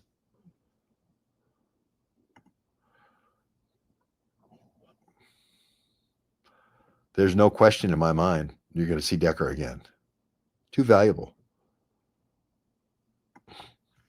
Behold, Israel is the magic bus that Aaron's talking about.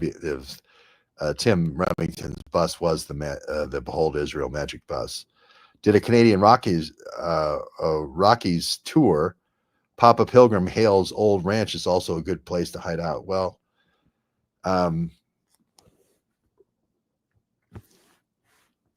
it was a Behold Israel tour. And if I was an Aryan Knight, and I know we got the death threat from the Aryan Knight earlier on the show. If I was an Aryan Knight, that's how I would get out. I would change my name. I'd say I was a drug user. I would go and figure out when the Behold Israel bus is leaving. And I would get on the bus. That's the only way you're getting out. Everybody else knows your picture. You're not going to get out through the normal crossings.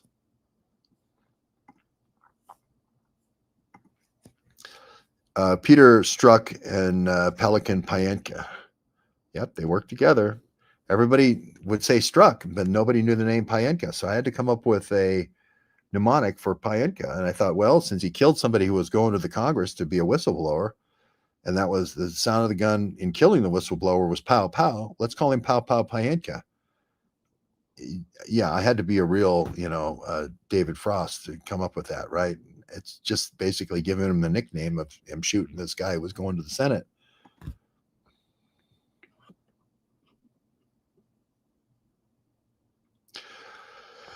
Yeah, there's a lot of, what did somebody know or not know about the drug business going on in the house? I don't know. All I've done on that case is the metadata.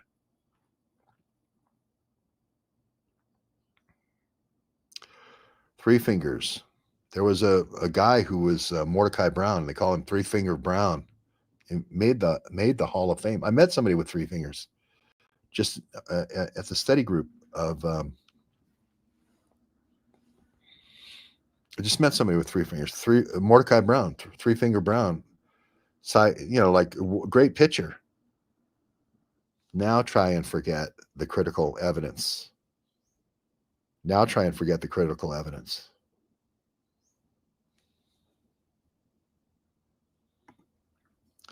Fedsurrection. And see, the people say, okay, it was Fedsurrection and so forth.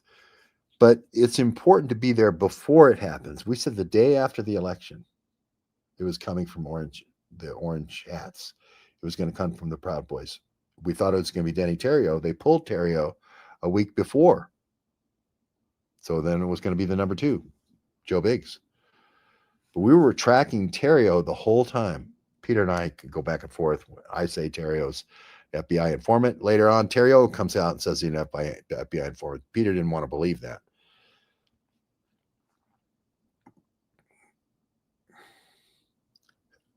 But yes, Pelosi's daughter and Gavin McInnes are big time friends. And Gavin McInnes is the one who created Proud Boys, just like they created Aryan Nation. Just like they created Aryan Nation. Trust operation.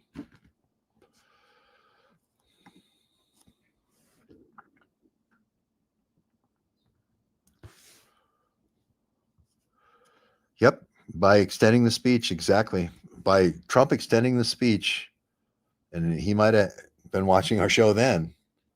By Trump extending the speech, he exonerated himself. How could Napoleon be going over the wall and doing a speech at the same time? My kids think Cracker Barrel's heavenly and the best wholesome food in the variety store. Exactly. Who takes their kids to Cracker Barrel without their grandmother? Look at every car in the parking lot at Cracker Barrel. There's always two. It's always one car with the parents and the kids. The next car to it is always the two grandparents.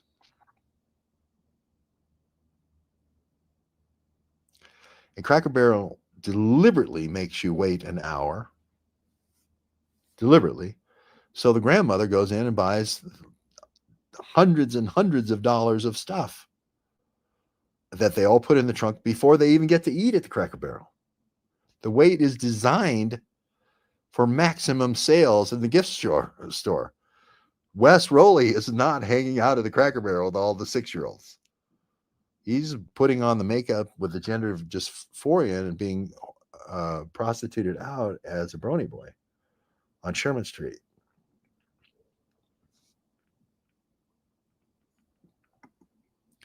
No, I'm right on this. Go to Cracker Barrel on any Sunday. You'll see I'm right as rain. I'm right as rain on that. Anybody who's been to a Cracker Barrel, it's kind of like saying Chuck E. Cheese, right? Nobody takes their kids to Chuck E. Cheese to play the games before they get pizza. Trust me, kids, parents, I did it too. I took my kids to Chuck E. Cheese and play the games. Trust me. I'm not saying the food isn't good at Cracker Barrel. I'm not saying the food isn't good at Cracker Barrel.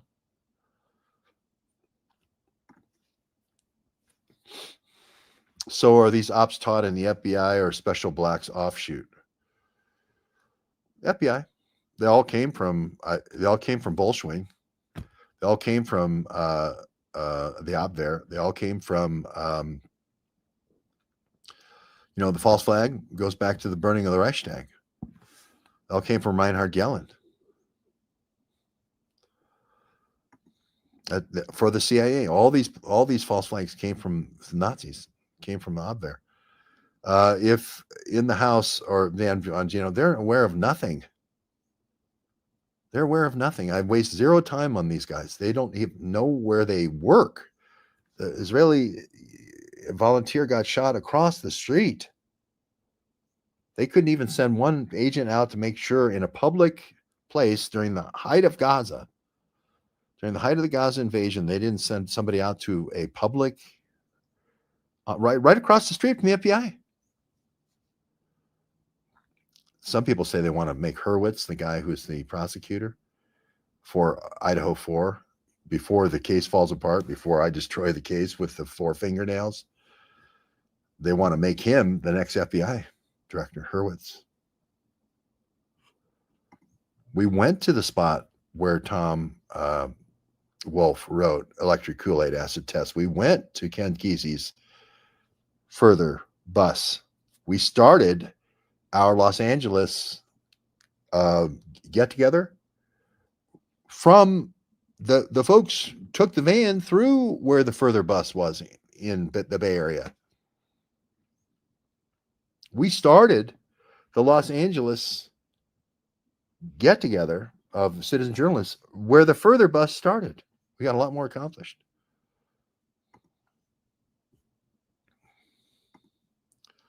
Flock to Canada. They're running. I think it's just to get cover, to get Travis there. You know, it could be Travis. Hey, you know, Travis is this secret underground guy and he's going to kill all the bad guys and we got to protect him and it's our job. You know, I don't know how they protect him, the whole Israel thing. I don't know what they tell the congregation. I don't know what the word on Travis is, if he's this good guy assassin who's going to right all the wrongs, or what kind of Q stories they tell about Travis. I'm not a part of that. I don't know what Noahide laws are. Give me more on that. Xana's mom warned her. Well, I can't prove anything, and I don't want to prove anything. To me, the kids are the innocent victims, and there was a drug business going out of the first floor. And Kopacka was going there to get his meth fix, and so was Koberger. And that's the truth. And now, Mr. Trump, you can sleep.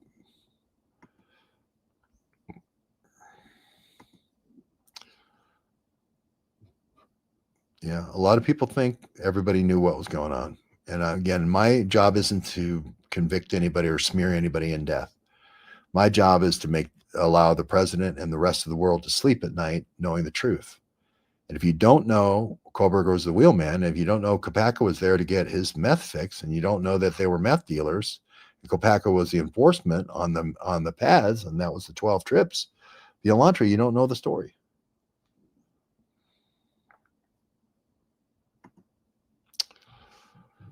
There's a Twin Peaks vibe in Pullman and Moscow. Yeah. Yeah, there is. Twin Peaks being, this is sort of like the mountains has secrets. Wallace has that kind of vibe too. There's a lot of old mining tunnels, and there's a lot of place for beautiful girls to disappear, in this town. Where did they all go? Who knew? You kind of wonder when they were singing about the Magic Bus if they weren't talking about Behold Israel and Travis getting out to Canada. I wasn't making a joke about Cappy, so I don't know what you're referring to. I am familiar with Cappy, and I know he was working on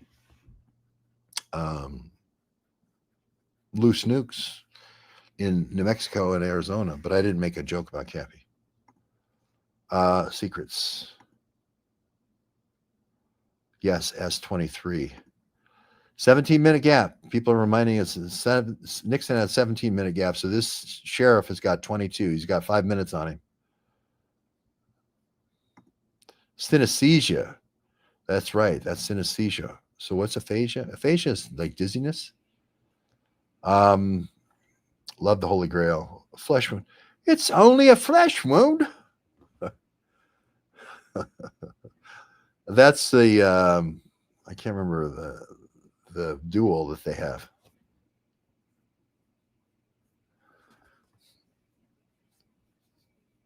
I can't remember that scene with John. That was so long ago. I can't remember that scene. You can't fight. I've cut your legs off. Look at you. You got no arm. It's only a flesh wound. No, it's where you can't visualize in your mind's eye. Oh, okay. That's why we don't leave any chance here in this courtroom. When you go into that jury deliberation room, I want you to remember the 4 fingernails on the end of your finger. And that's why you'll find my client is an accessory to this murder, but not the murderer. And those 4 males can only be tightly organized in their organization. And that only can be the people that were running drugs out of that house. It can only be the area Knights.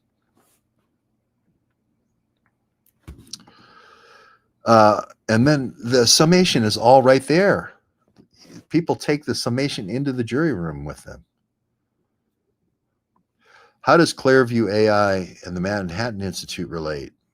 Floyd Abrams, First Amendment, constitutional law, Peter Thiel and Palantir, Clearview AI. What does it offer? Well, it offers a lot. Private Berge did a lot on the Clearview AI. And what it offers is facial recognition. What it offers is smart sidewalks. What it offers is smart street lights. What it offers is smart traffic lights. Every one of those things taking a picture is facial recognition. Your Ring camera, facial recognition. Total. If I want to go back in time and recreate a movie of you in your life, I've got camera, and your associates. I'm doing a social map of your associates. If I'm doing a deplorables map, if I'm doing a great unwashed map, if I'm doing a MAGA map, it's nice to have the pictures.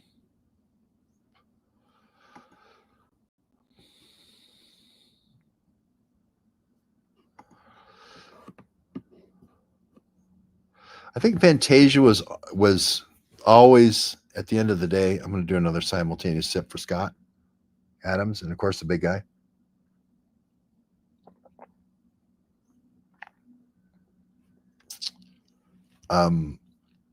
It's always been a stoner movie since the day it was released. So it's had one of those cultish followings, sort of like 2001 Space Odyssey. Just kind of like written like they took the script and they just threw it in the room and then they just picked it up at random and they said, okay, let's film it.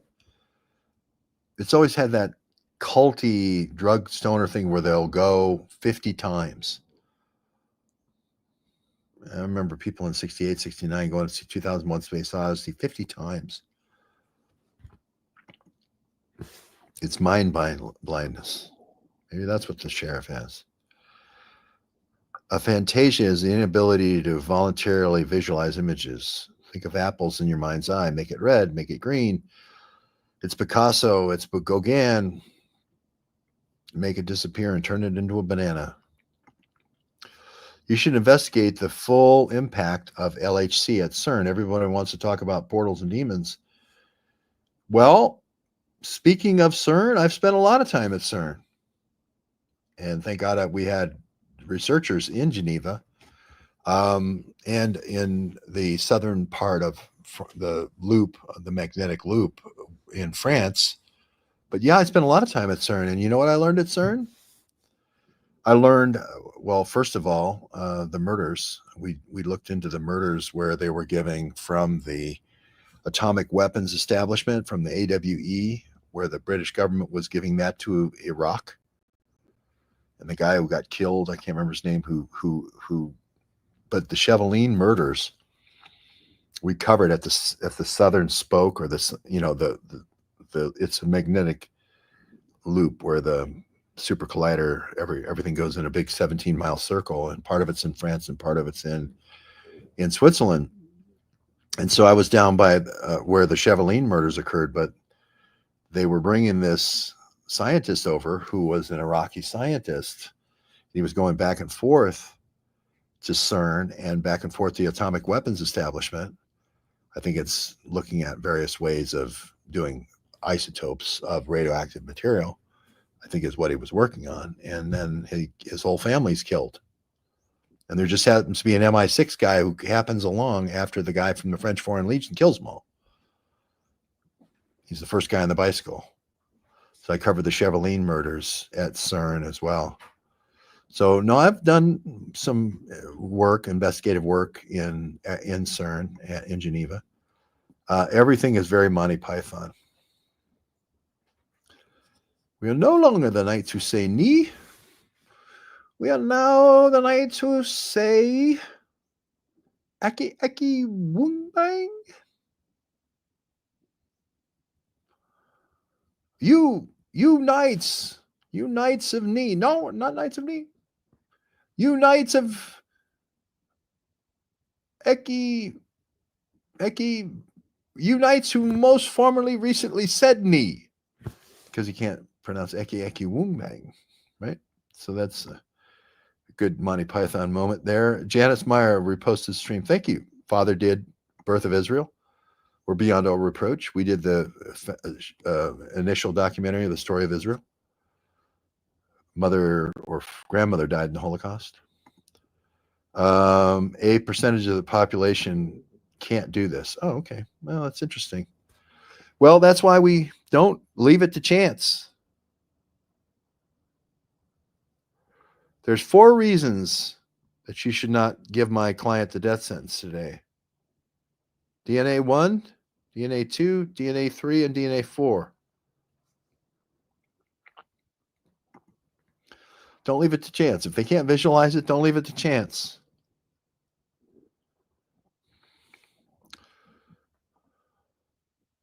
Didn't know about the flower, but the smell, that happens to me sometimes. Shall I compare you to a summer's day?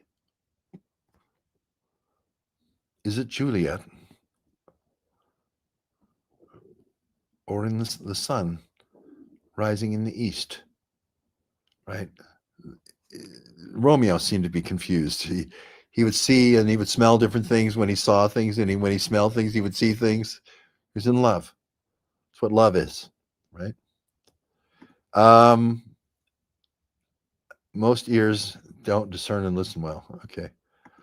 Warhol's Pink Marilyn Monroe. Yeah, there you go. Phantasmagorical. The word phantasmagorical comes to mind. Monty Python. She turned me into a newt. I got better. Bring out your dead. Bring out your dead. Take this one. I'm not dead yet. Oh, you'll be dead in a minute. Oh, it doesn't look like he's dead. Oh, shut up. Quit being such a baby. Whap. Bring out your dead. Death cot. Yeah. Just saw the old notebook from 2024, Mosaic Method. Yeah, Mosaic Method just works. Django played the guitar with 3 fingers. Yeah, 3-finger Mordecai. Boy, just think of these word pictures that you're forming for the jury. They're thinking about Mordecai Brown. They're thinking about that. I think Mordecai Brown was the first one who had the screwball. I think Mordecai Brown was the first guy who threw the screwball. And you're thinking about all these 3-finger, Django played the guitar with 3 fingers, and it's like there's 3 different DNA under the fingernails of the attacker, and none of them are Brian Koberger. What? That's why Trump can't sleep at night. Now I see why all the hippies were in Sandpoint. We went to Priest River and we talked to people who had started a colony up there. And there were a bunch of rich kids who they went out there because you could go there and the police wouldn't bother you. It was too far out of the way, and they'd just blow pot all day and whatnot. And Robert Allen Hale give them the orange sunshine, right? And then they bring them in when they need them to protest and stuff. And then they all became doctors and lawyers and such. Worked for a Catholic Nazi survivor who mentioned that she was a member of the Knights of Malta and impervious to borders. I've met several people that he was the guy who won the race in Vietnam when they raced the Sikorsky, or the 2 helicopter versus the 1. They raced a Bell helicopter versus the Chinook. That guy. And he ended up running drugs, and he ended up going through his dad's belongings. And he showed how his dad had a Knight of Malta passport, and they gave these to these ex-military people, and it gave them the confidence that they could run drugs internationally, and they were above the law. It gives you confidence. The number one thing we had to give them is not being nervous and saying, "Oh, this gives you a get out of jail free card." The only time we have to ever tell you that it doesn't work is when you get caught, which means you run a lot of missions very confidently for us until you get caught. The black passport. Jeff Epstein had a black passport from Malta. The Cracker Barrel food comes out of a can. They just add grease to taste homemade. Yeah, and every person here who has children knows I'm telling the truth about Cracker Barrel. They're set up deliberately to make you wait on those rocking chairs for an hour while you buy toys for your grandchildren. That is the name of the game.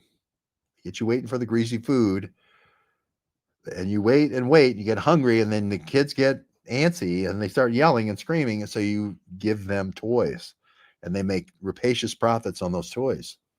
That's why the toys are out in the front. And again, they're trying to get me to believe the Brony Boy is in there. He could be getting food out of the back. I'm not saying they don't waste a lot of food, because they serve outrageous portions and people don't eat all the food. So I'm not saying he's not out the back eating out of the dumpster, but it's much better that he's doing a food run into Winco and buying 1,000 granola bars for Decker than he is going, because they have a camera on the dumpster. They have a, they're going to say, look, dude, you can't, but we'll follow it up. We'll run it down. The police won't. We will. Jim Abbott of Flint, Michigan was a one-armed man like the fugitive, and he's the only handicapped person that succeeded at the highest levels of Major League Baseball versus the best competition. I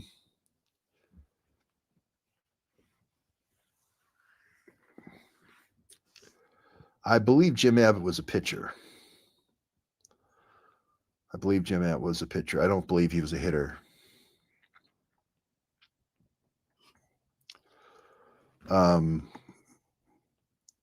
Okay.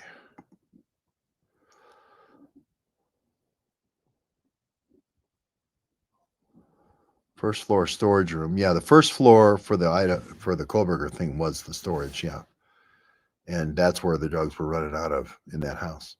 Pure, plain and simple. And like I said, the kids above, their parents may have gotten involved in some things. A couple of the kids had parents involved in some things with the Aryan Knights, but we shouldn't be trying to find bad things about the kids or the parents, for that matter. They're all victims. Mike Pompeo is looking thin.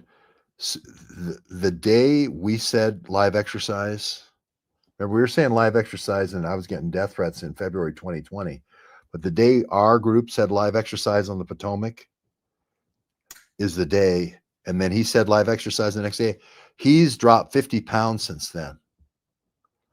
The best weight program that you could ever ask for Mike Pompeo is 2 words. If he's about ready to eat a big juicy steak or about ready to have a milkshake, all his wife has to do is say live exercise. He doesn't even have to exercise. He just needs to hear the words live exercise. And he loses his appetite.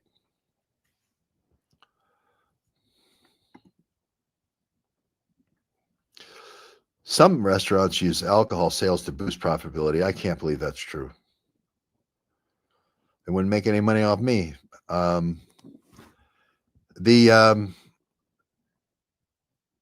don't know. Does Cracker Barrel sell alcohol? I don't think so. Rudazone in Mexico is also Twin Peaks. I think they filmed Twin Peaks up in like Mount Baker area, or in near Canada, but it's still in the United States, in like Upper Washington. Sandpoint Hippie Line to Nelson, BC Hippie Zone. Same line as smuggling. Kootenai skunkweed. Yeah. Those same drug routes are the same drug routes today. I just got back from Sandpoint and just talked to a whole bunch of people that have been reporting on it forever. And yeah, correct.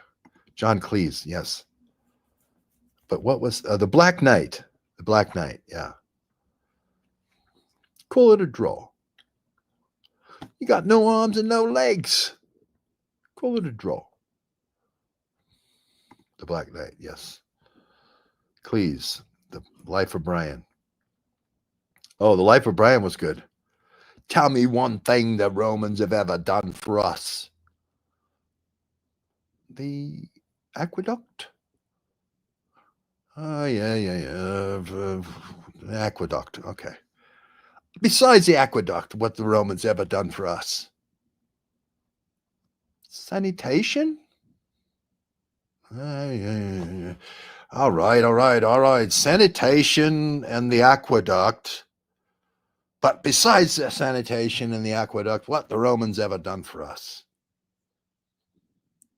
Roads. Right. Roads, the aqueduct, sanitation. Roads, aqueduct, and sanitation. Okay. Besides roads, aqueduct, and sanitation, what the Romans ever done for us? Law and order, the courts. Okay, law and order, the courts, sanitation. What the Roman? That's it. Enough of this. It is the Holy Grail, but The Life of Brian is also funny as well. Here we go. Aphantasia mind blindness. I love that. Aphantasia. Isn't that what we had yesterday with the sheriff? Wasn't it mind blindness that all the reporters had? They couldn't see West Roney as a Roney boy, which is the facts. They couldn't see West Roney with the Nana phone being trafficked along Sherman Street to the different resorts. They couldn't see the sheriff subtly admitted that's where he spent the last year in his Sherman Street apartment. They didn't give out the address, notice, so you can't follow up. They only gave out interactions that happened a year ago when he first moved down from Sandpoint to Coeur d'Alene. Very telling. Aphantasia affecting every reporter in the room. They couldn't see the mosaic, right? They couldn't see the mosaic that was developing in front of their eyes. They were just given these third grade things that looked like they got ripped from a 3-ring binder. These little doodles that like 8th graders would do. And they couldn't see the mosaic that was developing in front of them. We watched Rat Race and Law Abiding Citizen. The Knights That Go Knee. Yeah, absolutely. And a little bit of citizen journalism is sort of like the King Arthurian legend, right? We do take ourselves a little too seriously at times. You know, maybe we don't have a horse and we just have somebody clapping coconuts. But my God, don't tell us that isn't a real horse because we get so much done, right? Don't tell us that those clapping coconuts aren't a horse. We just hear the clapping coconuts and we go off and we do amazing things, even though we don't even really have a horse. I fought in your general direction. That's another great line. Rocky Horror Picture Show. Kniggets. That's when the French knights are fighting the English knights. Sir Laboche. And because nobody on the actual English actors playing Frenchmen know what Sir Laboche means, they say, get the cow.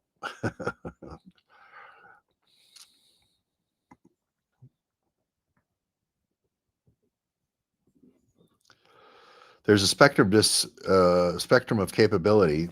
A lack of capability to visualize is a definite disadvantage, but also for those who visualize too much. That's true. I probably visualize too much.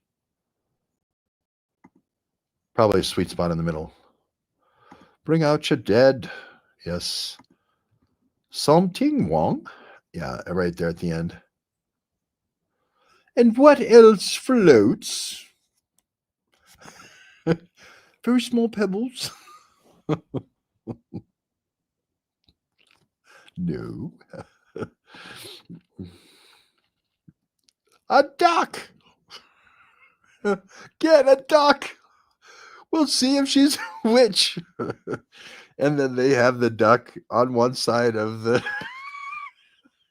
of the scale and the witch on the other side, the woman on the other side. And they cut the rope and then it weights her down and the duck is is lighter. And then she says under her breath, well, at least it was fair.